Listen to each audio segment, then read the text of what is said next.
Alright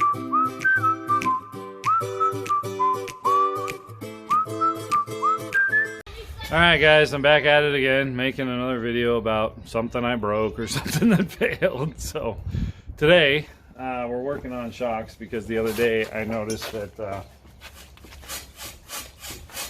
yeah, that's not a factory option, so I went ahead and ordered some shocks. And this is kind of a twofer for me because the only ones I can get in expedient time were these Gabriel Ultras, and they're 50 bucks each. I got them on Rock Auto. So yeah, I know some of you purists are because it's not the OEM from the factory. Yeah, well, you know, these things happen.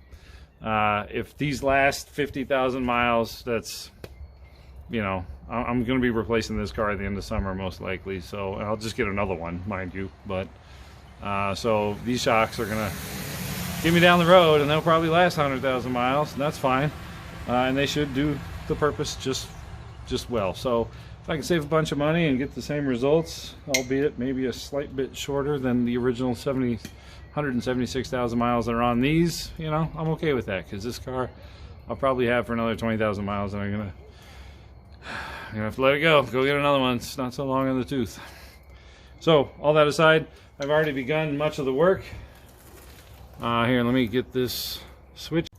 Okay, so as we look inside the vehicle, or the car, the Range Rover Vogue, however you refer to it, that is the top of the left-hand one, driver's side for us, and that is the top, you can just see it, the top of the right-hand one, passenger side for North America.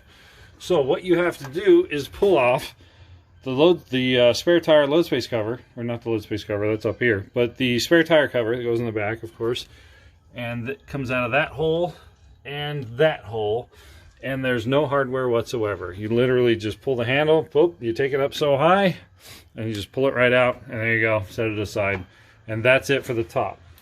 Now I will tell you that it is easiest, well, yeah, English, to access it from the back seat. So that's why I have the back seats flipped forward, because it gives me a lot more room, and I can just reach them right here very easily and get at the top nuts on both. I thought we got a little chewed up when I put it on. Now you will tear the carpet, so if you have an autobiography or whatever that you're trying to preserve, be careful. You can pop out these tabs and pull the whole carpet forward if you prefer. I didn't want to go that route because these you have to replace. You rarely can reuse them. So I just left that in place, pulled this up, accidentally tore it, and figured, well, you know, this isn't exactly a Smithsonian candidate, so I'll just let that go. And there you go. That's the inside portion. And then we'll get down below and start focusing on that. Alright guys, let's get caught up, shall we? So there is the hole for the bottom of the shock, alright, the base of it, it goes down there. And the bolt, you know, goes through there, okay? And it takes this really long bolt that is here, okay, in this fashion, just all the way through that. This is 21 millimeter each end, okay? I got the top of the shock off. I'd use an impact.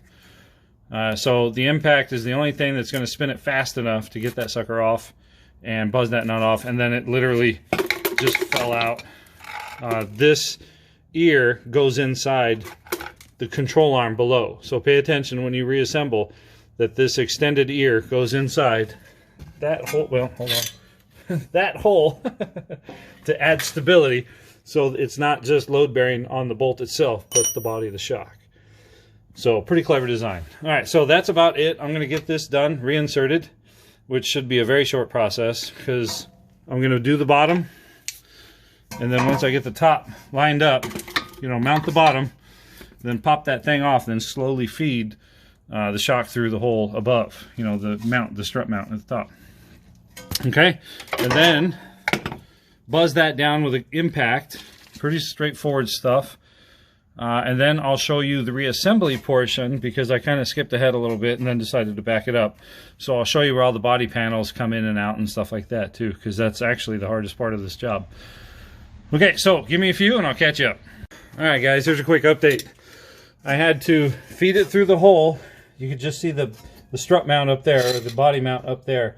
So transfer over the boot and install the new bump stop inside. Make sure you do that. Feed it through there, all right? And then push this shock up, the base of it, until it goes in that notch I pointed out earlier, okay? And then slide in your giant bolt, the world's longest bolt. And I put the nut on it just to secure it in place for now. So that is mounted for the most part. All right, we're gonna go through and make sure that everything's tightened up and all that, of course, in a moment. But I wanted to also point out the fact that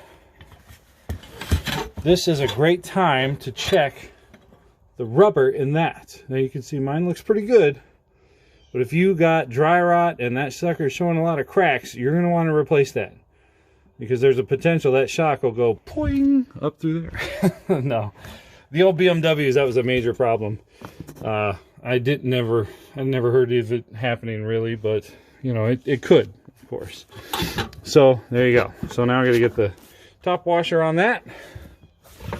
Wherever that sucker went, there it is. So that's all inspected and good. Got it fed through there. Put the washer on it. Put our new bolt on it, or new nut rather, excuse me. And that's a nylock, so that you don't have to worry too much about Loctite or anything. There you go. That one's on there. I'll buzz it on with the impact.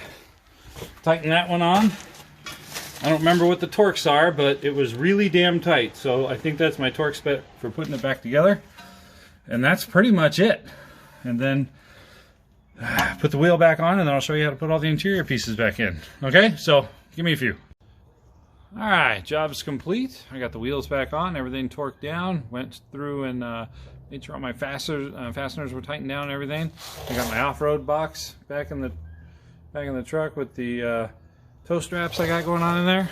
Put back in my vehicle.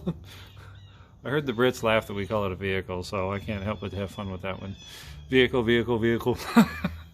So we're about ready to go two-track in here in a little bit and do a little off-road driving. Green laning, I guess you call it. So we'll have a little fun during this COVID-19 quarantine. We're just going to goof off in the woods, so no big deal. And I'll get back to you with that one. So in the meantime, please feel free to like, share, comment, subscribe. You know, forward it on to friends. Add suggestions, you know, please. I'm always looking for that. Getting underneath this truck, vehicle, car, whatever. Today I noticed that some of the bushings were starting to look pretty bad. Kind of cracked, dry rot a little bit. That could be from the salt, which explains all the rust too. So that makes a lot of sense. So look for that video. I'll be changing out the rear control arms here probably before too long. And then I'll make a video of that, of course, and do a step-by-step. And I've never done that one either, so we're gonna learn together. We'll see how that goes. No laughing. All right, you guys have a great weekend, and we'll catch up with you on the next one. Okay, take care. See you.